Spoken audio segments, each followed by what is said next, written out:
हम शेखावाटी मिशन का model paper कर रहे हैं और क्लास होगी अपनी 10th और अपने संस्कृत का मॉडल पेपर हल कर रहे हैं। प्यारे विद्यार्थियों, इसकी PDF आपने डाउनलोड कर ली होगी। इस PDF को सरल और सहज तरीके से आपने समझ लिया होगा। हर विषय की डेली क्लास आ रही है, हर विषय को सरल और सहज करके डाला जा रहा है। अब तक भी अगर आप नहीं पढ़ पाए, नहीं समझ पाए, तो भी प्यारे विद्यार्थियों अभी भी अपने पास टाइम है। अपनी टीम आपके साथ लगी हुई है, बस सरल और सहज रहकर आप समझने का प्रयास करें। तो ये मॉडल पेपर है 10th क्लास के संस्कृत का, इसको हम हल करने वाले हैं। आप साथ साथ आंसर दें। आपको कितने मार्क्स का पेपर आ रहा है? 80 मार्क्स का पेपर आपके सामने होगा। 3.25 घंटे में आपको करना है। देखो, पूरा पेपर अपने पेपर में ही समाया होता है, आंसर अपने पेपर में ही समाये होते हैं। जैसे देखो, 3.25 घंटे को, क्योंकि समय वाले प्रश्न भी आएंगे हमारे सामने। सपाद, जब सवाल कोई भी टाइम होता है ना, उसमें सपाद लगाया जाता है। ये ऐसे ही शब्द हैं जिनको हम थोड़ा सा सहज रहकर और थोड़ा सा भी अपना दिमाग लगाएंगे ना, तो हम आसानी से पेपर को बहुत सरल कर सकते हैं। पूरा पेपर यहीं से आएगा, हूबहू आपका पेपर आने वाला है। बहुविकल्पीय प्रश्न करें सबसे पहले। अनीस काल चक्र कुत्र प्रचलेति। ऑप्शन में महासागर मध्य, महानगर मध्य, ब्रजवाटिका मध्य, महावन मध्य। तो कौन सा हो जाएगा? राजपुत्र नाम किम आसित। राजपुत्र, राजा के पुत्र का क्या नाम था? युवराज सिंह था, ऋषिराज सिंह था, राज सिंह था, राम सिंह था। याद आ रहा आपको? लवकुश गुरु नाम किम आसित। लवकुश के गुरु का नाम क्या था? द्रोणाचार्य, वाल्मीकि, कालिदास या वेद व्यास। दुर्लभ वृक्ष कुत्र प्रपात। प्रपात यानी गिर गया। दुर्बल मतलब कमजोर। कमजोर जो बैल था ना, वो कहाँ गिर जाता? वृक्ष मतलब बैल। वन में, क्षेत्र में, ग्रह में या ग्राम्य क्षेत्र में। सर्वे पथ्येषु जननी कीदृशे भवति। सर्व व्यपेयसु जननी यानी माता। कीदृशे भवति, किसके समान दिखती है?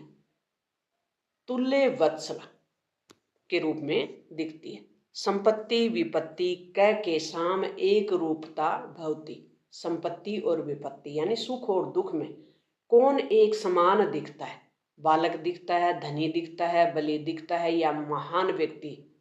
महताम।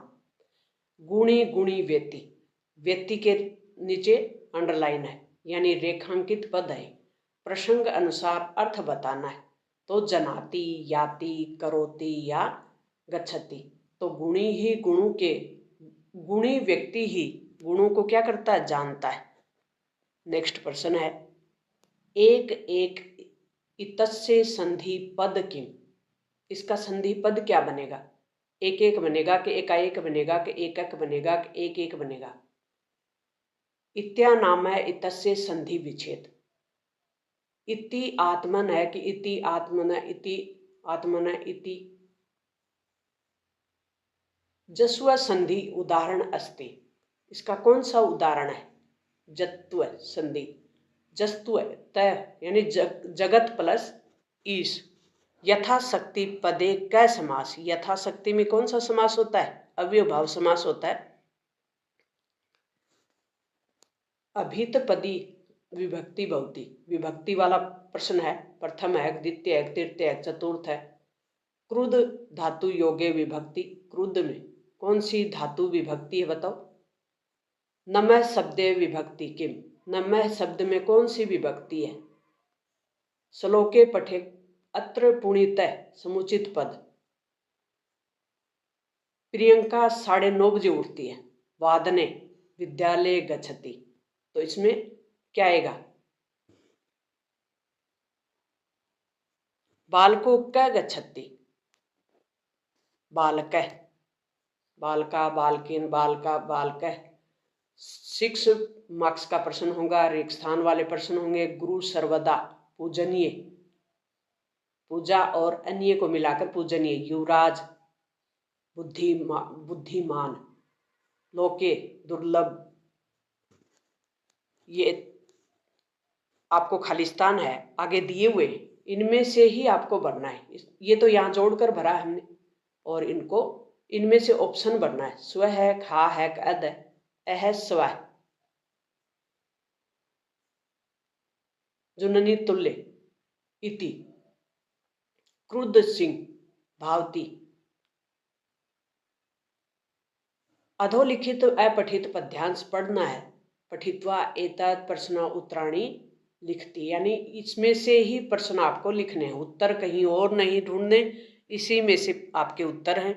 और बहुत ही सरल है, और इसको ध्यानपूर्वक पढ़ने को, यानी जो अपठित गद्यांश होते वो हमारी बुक से नहीं आते, लेकिन ऐसा नहीं है, क्योंकि उनको हम समझकर आसानी से उत्तर दे सकते हैं। एक पद, सिर्फ एक पद में ही उत्तर देना है, यहाँ से सिलेक्ट करना है और एक पद में उत्तर देना। जैसे देखो, सर्वे की समीहते, ये उत्तर लिखा हुआ है, इसका उत्तर ये जो शब्द है ये मिलाएंगे वहीं इसका उत्तर मिल जाएगा, उसके आसपास ही। तो इस प्रकार से ये उत्तर करने बहुत आसान है। खंड ब के प्रश्नों में इस प्रकार से प्रश्न होंगे, और ये समय वाले होंगे। जैसे ये सवा तीन की बात हमने ऊपर की थी, ये पूणी नो है। पूणी में कौन सा शब्द यूज किया जाता है संस्कृत में, अच्छे से याद कर लें। उमेश लिखती, वाक्य संशोधयत, यानी संशोधित करना है। तो इस प्रकार का वाक्य आपको करना है। यथाशक्ति इति पद विग्रह संधि समास, यथाशक्ति ऊपर भी आ गया, इसका संधि यथा प्लस शक्ति। और ये प्रसंग व्याख्या करनी है। गुणी गुणी व्यक्ति कौन से चैप्टर से लिया गया है, कौन सी किस बुक से लिया गया है। सप्रसंग व्याख्या करते हैं ना, जब कौन किसका हवाला देते हैं, किस बुक के किस चैप्टर से लिया है, इसके लेखक कौन है, इसको लिखने वाले कौन है। यानी गुणी गुणी व्यक्ति, व्यक्ति गुण, यानी गुणी ही गुणी व्यक्ति ही गुणों की पहचान कर सकता है। जैसे शेर सिंह के बल को पहचान सकता है, मूसक नहीं।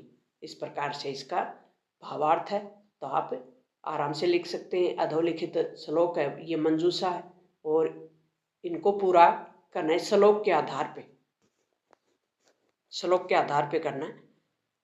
ये जो वाक्य दिए हुए हैं आपको, रेखांकित वाक्य के आधार पे प्रश्न का निर्माण करना है। इसमें लोके के नीचे दिया हुआ है, इसमें भूकंप के नीचे दिया हुआ है।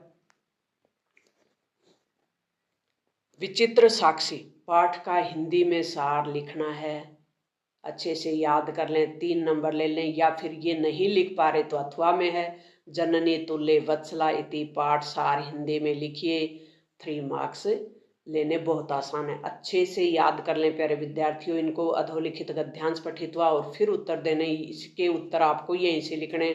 संस्कृत में पास होना ही नहीं, बहुत अच्छे मार्क्स से पास हो सकते हैं, क्योंकि सारे उत्तर हैं, सभी जो उत्तर हैं वो चैप्टर में अपने पेपर में ही समाये हुए, बाहर से तो बहुत कम लेना है हमें।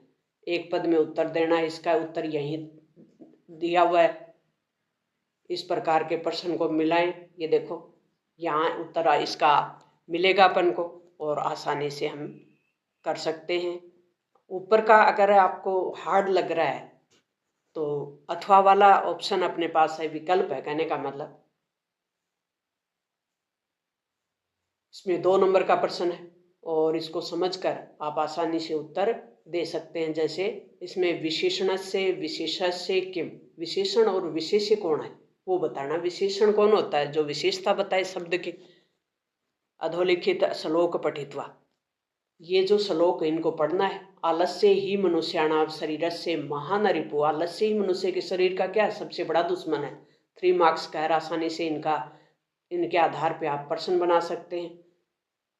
ये प्रश्न है, इनके उत्तर दे सकते हैं, कहने का मतलब। तो आसानी से इनके उत्तर आप दे सकते हो। विकल्प सहित आंसर है।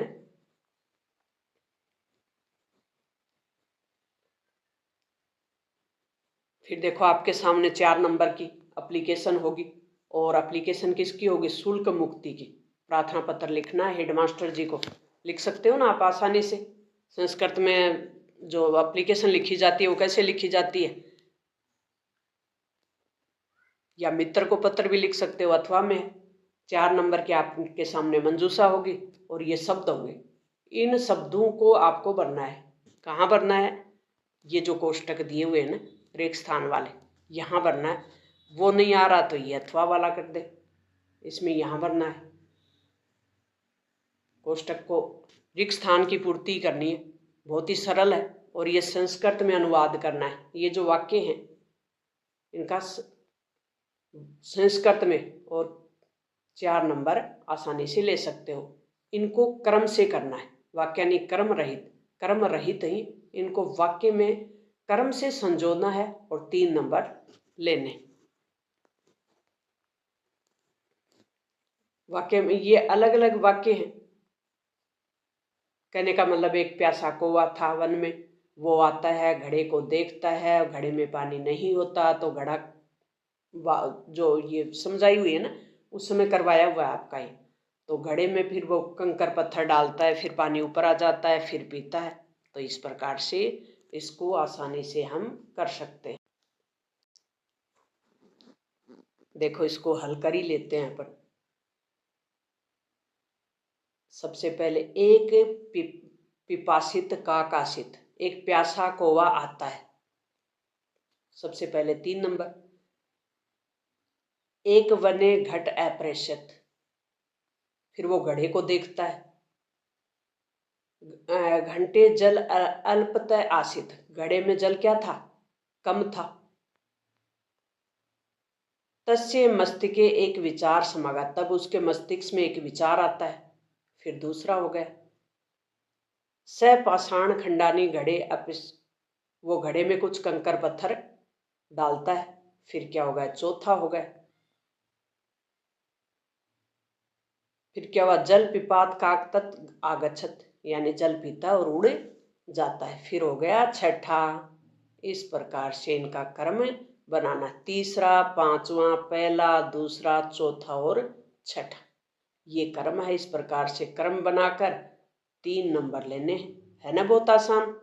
तो प्यारे विद्यार्थी अपने दोस्तों तक शेयर कर दें। और नेक्स्ट पेपर मॉडल पेपर ही चल रहे हैं हमारे, और सामाजिक विज्ञान, विज्ञान और सबके डाल दिए हैं।